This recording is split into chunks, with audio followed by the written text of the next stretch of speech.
Beneath Canada's most iconic building, an engineering marvel is unfolding, revealing secrets of its past and securing its future against unexpected threats.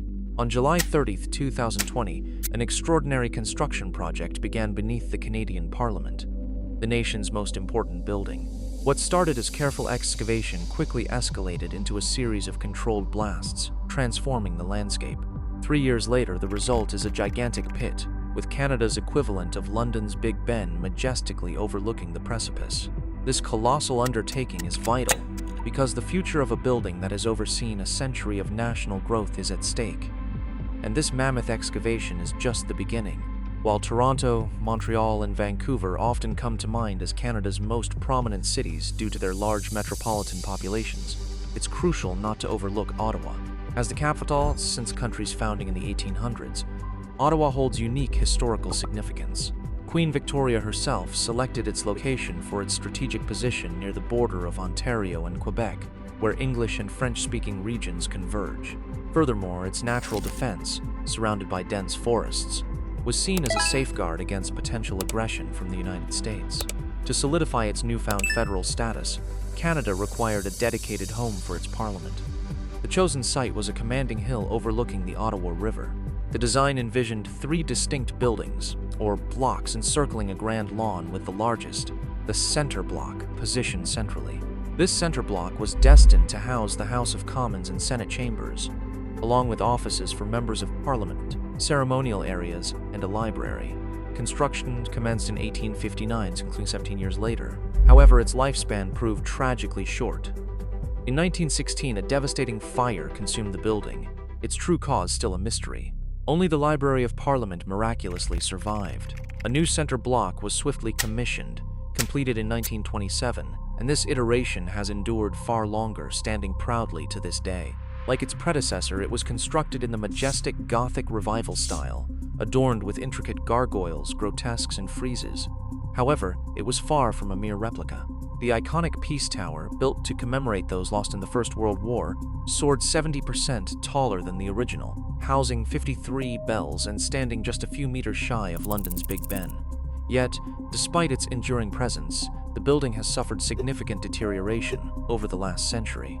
Surveyors discovered eroded concrete supports, widespread water infiltration, and structural steel succumbing to rust and decay. Furthermore, the center block is vulnerable to modern threats not foreseen in the 1920s. It lacks earthquake protection, a critical oversight given that Canada, though typically experiencing minor tremors, has recorded several earthquakes exceeding magnitude 7. Such an event near Ottawa could be catastrophic for a structure built from over 24 types of stone. The building also lacks the ultra-high security measures expected for a site of its national importance.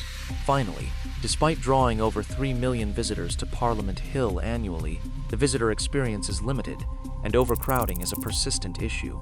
This pressing need is why the center block is now undergoing a monumental $5 billion upgrade, a project designed not only to fully renovate, but also to structurally reinforce the entire edifice. Led by Public Services and Procurement Canada, this is the largest and most intricate undertaking of its kind in Canadian history. The sheer scale of the work becomes immediately apparent when observing the front lawn. Half of it has been transformed into a sprawling pit, 23 meters deep, extending the entire length of the building. Creating this immense void required the precise use of explosives to cut through bedrock, with 40,000 truckloads of material subsequently removed. Blasting commenced in 2020 and concluded in 2023. This colossal excavation is making way for a massive underground welcome center, which we'll explore in more detail shortly. By early 2025, concrete pouring will begin for essential elements of this new center, including walls, stairwells, and elevator shafts. However, the most complex phase of excavation lies ahead. The Welcome Center will extend directly beneath the main building, which remarkably currently has no basement levels. Over a century after its initial construction, new basement levels are now being integrated. Concurrently, a state-of-the-art base isolation system will be installed to provide crucial earthquake protection. This ambitious undertaking requires the entire center block to be meticulously separated from its existing foundation. This is, understandably, no simple task. Before any significant excavation beneath the building can proceed, the center block must be fully supported. Workers are temporarily resting the structure on a network of temporary posts, preparing for it to be placed onto a new structural grid of steel and reinforced concrete.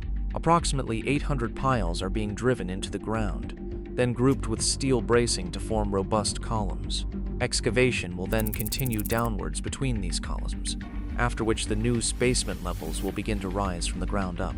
Following this, over 500 base isolators will be positioned between the building's base and its new foundation. These act as giant shock absorbers, effectively decoupling the structure from the ground during an earthquake. While base isolators are not new, having been employed in projects like nuclear fusion reactors and massive telescopes, this specific installation method is unprecedented. It represents an enormous engineering feat, yet it's only one of many significant challenges faced by the teams on site. Further challenges included securing the 4 pinnacles crowning the Peace Tower. Specialists were brought in to stabilize them for repair, using large straps run from the flagpole's base and wrapped around each pinnacle. This intricate work even involved abseiling across the clock faces. The importance of such meticulous stabilization cannot be overstated, as history has shown the consequences of neglected structural damage to clock tower pinnacles.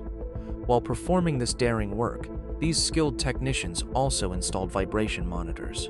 Approximately 500 of these sensors are now strategically placed across the entire site, meticulously tracking vibrations during construction to ensure the rehabilitation project enhances, rather than compromises, the building's integrity. Simultaneously, another dedicated team is undertaking the monumental task of restoring the center block's exterior stonework, all 365,000 individual stones. If cleaning a patio seems daunting, imagine this on an entirely different scale. Fortunately, their toolkit extends far beyond a simple pressure washer. They employ lasers. Yes, lasers. This innovative team utilizes tools that project focused, high-energy light to vaporize surface deposits, meticulously clearing away dirt and grime while leaving the delicate stonework completely unharmed. Inside the center block, the building has been stripped back to its fundamental structural elements. Extensive efforts are now underway to restore and preserve over 20,000 heritage assets. 50 rooms are undergoing comprehensive refurbishment, some housing unique and irreplaceable works of art. Additionally, approximately 250 stained glass windows are receiving much-needed restoration. The decorative arts team, methodically moving from east to west, is examining hundreds of sculptures found throughout the building, carefully repairing any damage caused by years of erosion and weathering. Clearly, an incredible amount of work is unfolding here, spanning everything from heavy drilling and structural reinforcement to the most intricate artistry. But you might be wondering about the building's usual occupants, the members of parliament, senators, and other high-ranking officials, who typically favor suits over high-visibility vests. They have, of course, temporarily relocated. During this extensive renovation, the House of Commons has moved to the West Block, while the Senate now convenes in the Senate of Canada building. They have a considerable wait before they can return. The entire project is slated for completion in 2031, with the center block not fully reopening until 2032, a year later. When parliamentarians and their colleagues finally return, they, along with the public, will be able to admire the stunning new Welcome Center in all its glory.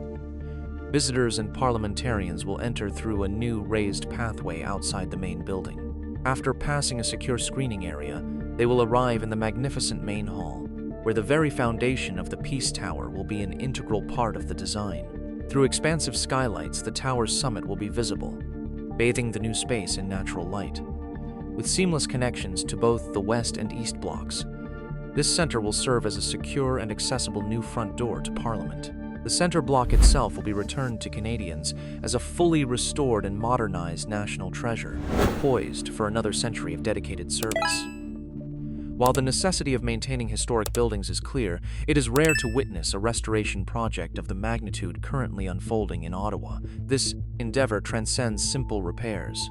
It is a profound commitment to ensuring this iconic structure can withstand the tests of time and whatever the future may bring.